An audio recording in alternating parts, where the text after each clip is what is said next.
Today's video is going to be on the 2017 KTM Super Duke 1290R.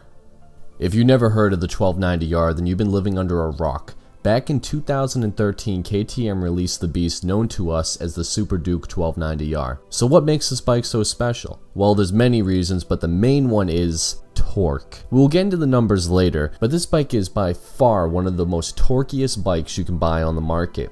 And for that, and among many other reasons, it has been crowned the king of the naked bikes. So let's talk about the 2017, and let's compare it to the older generation. I'm going to break this video up into 4 sections. First, we're going to look at the looks and features, then we're going to talk about the engine and weight specifications and changes, then move on to the brakes and suspension, and then finally we'll talk about the technology and optional equipment. And then after that, I will give my opinions on the bike. So let's jump right into the looks here. KTM has changed the headlight into a more modern LED headlight and has daytime running lights that were updated. The whole front end looks crazy, like something out of an alien movie. They also changed up the bodywork to make it look even sharper than before by adding tank spoilers and a new air intakes. The handlebars are also slightly wider and have been moved further forward to give this bike better handling for sport riding. You can also have this bike in any color you want, as long as it's black. So now we discuss everybody's favorite topic, power, which the old KTM was not lacking at all. However, the new 1290R has increased the horsepower out of its 1301cc V-twin engine from 170 brake horsepower up to 177 brake horsepower. Torque has been also improved to 103 foot-pound, which last year it only had 99 foot-pound. Not only is this engine stronger, but it's also smoother as well, thanks to some tweaks that KTM had made to the resonator and other small adjustments. All of this is possible thanks to the following changes. 10mm shorter intake flanges, which is responsible for widening the power band by 500 RPMs. The new titanium inlet valves, which have increased the compression ratio to 13:6 to 1. They also weigh just 19 grams less than the older steel valves. Updated resonator chambers to the cylinder head, which will help polish the torque in the lower to mid-range RPMs. The new powertrain runs smoother altogether, which will result in less fuel consumption and better emissions, which I know we all care so much about. The exhaust system is all new and is made entirely from stainless steel and is Euro 4 compliant. Don't worry, you can still rip it off and add your Acura exhaust later.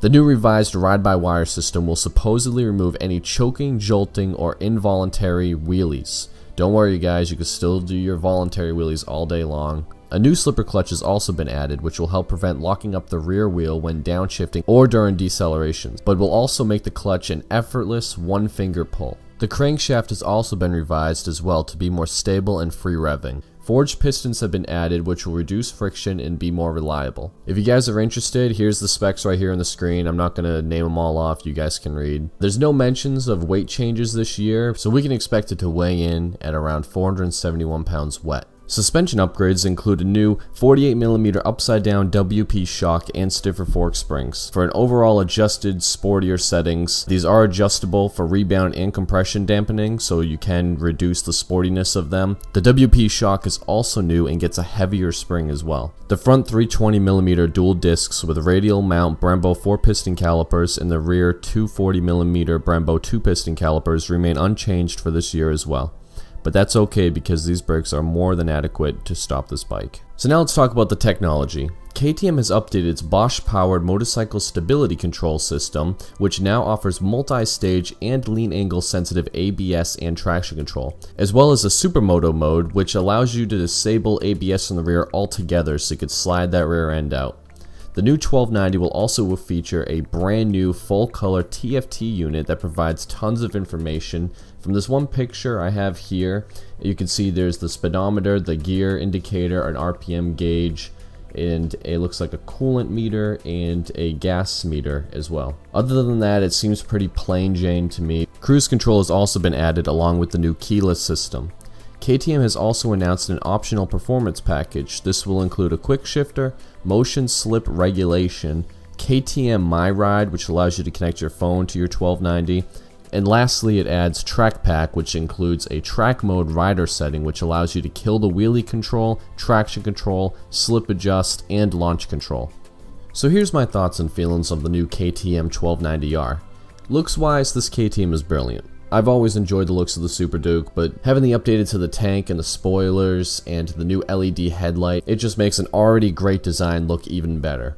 Although KTM has made the ride more sporty and less comfortable, I suppose, it is still going to be a really comfortable bike that is more than capable in the twisties. I kind of wish that the TFT display included a lean angle, brake meter, and an acceleration meter, kind of like the RSV4 and the R1. And another thing too with the TFT display, it really does look kind of plain. I mean, honestly, I kind of prefer the gauges over the TFT display if it's gonna look like this. KTM hasn't even released an official picture of the TFT display, so I'm not gonna really judge them too much on it until they do that. But if it looks like it does in this video, which I'm pretty sure it does, then I'm gonna say that it's kind of nothing special, and I don't know, just not a fan of it. So in conclusion, this bike is going to be a torquey wheelie machine just like its older model, and I will foresee this bike winning the Super Naked Bike Shootout like it has many times before. If you enjoyed this video, then please leave a like and subscribe. If you want to see more videos similar to this one, I make a new video every single week. Anyway guys, thank you so much for watching. I hope you all have a wonderful day. Take care. Bye-bye. Let me live my life, the one I'd better lead. All the plans of fantasies, and we looked at them 11 ways. You said, look at me, I looked away, and you wrote the song